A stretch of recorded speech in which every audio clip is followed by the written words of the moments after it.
Herkese merhabalar, ben Huri. Huri Tek Mutfak'ta kanalıma mutfağıma hoş geldiniz. Evde ıspanak varsa bu poğaçayı mutlaka deneyin.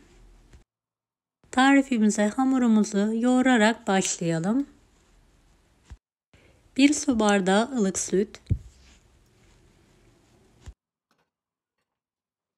2 tatlı kaşığı toz şeker, 1 yemek kaşığı kuru maya,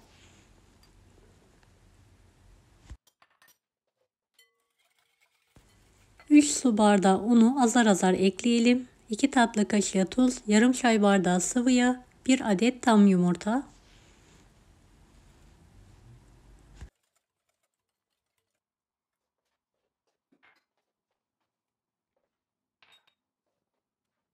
Orta yumuşaklıkta bir hamur hazırlayalım.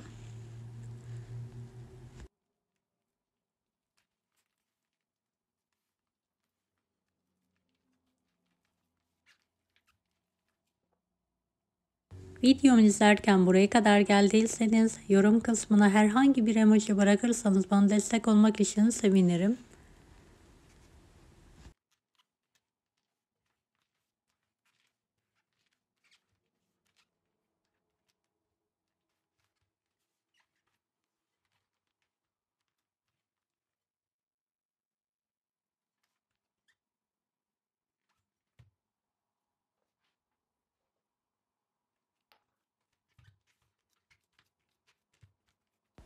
Hazırladığımız hamuru mayalanmaya bırakalım.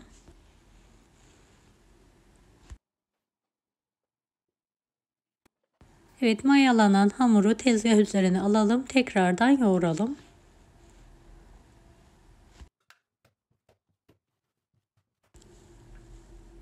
Mandalina büyüklüğünde bezelere keserek yuvarlayalım.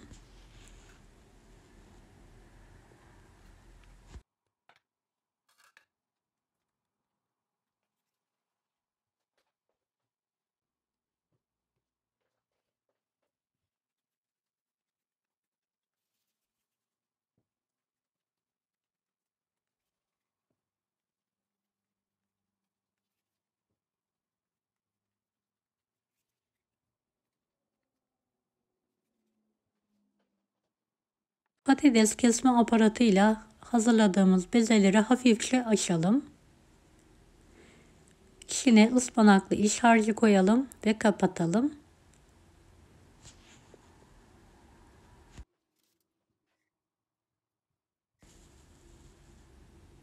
Evet, diğer bezeleri de aynı işlemi yapmaya devam edelim.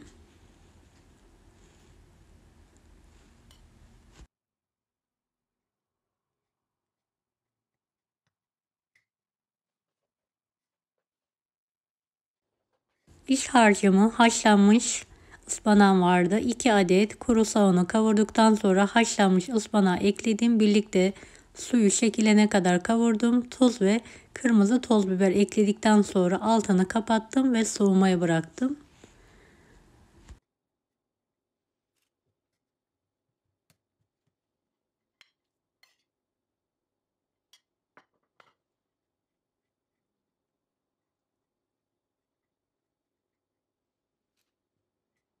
Evet, böyle bir aparatınız yoksa normal sade poğaça hazırlayabilirsiniz.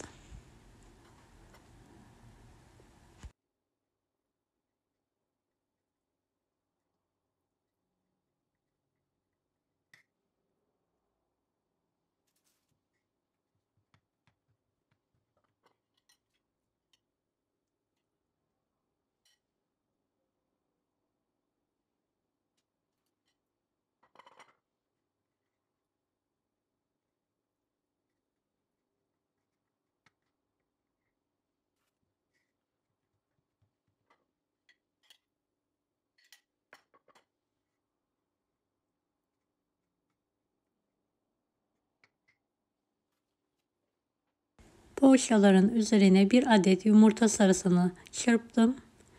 Her tarafına gelecek şekilde sürüyorum.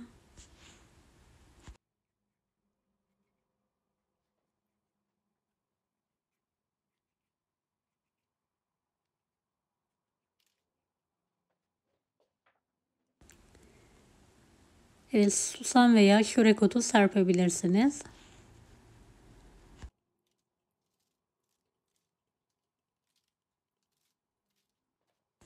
170 dereceli fanlı fırında pişirmeyi bırakıyorum. Evet, poğaçalarımız hazır. Fırından çıkartarak ikramı hazırlayabilirsiniz. Deneyecek olanlara şimdiden kolaylıklar dilerim. Kanalıma ücretsiz abone olmayı unutmayın. Bir dahaki videolarda görüşmek üzere. Allah'a emanet olun. Hoşça kalın. Kolay gelsin herkese.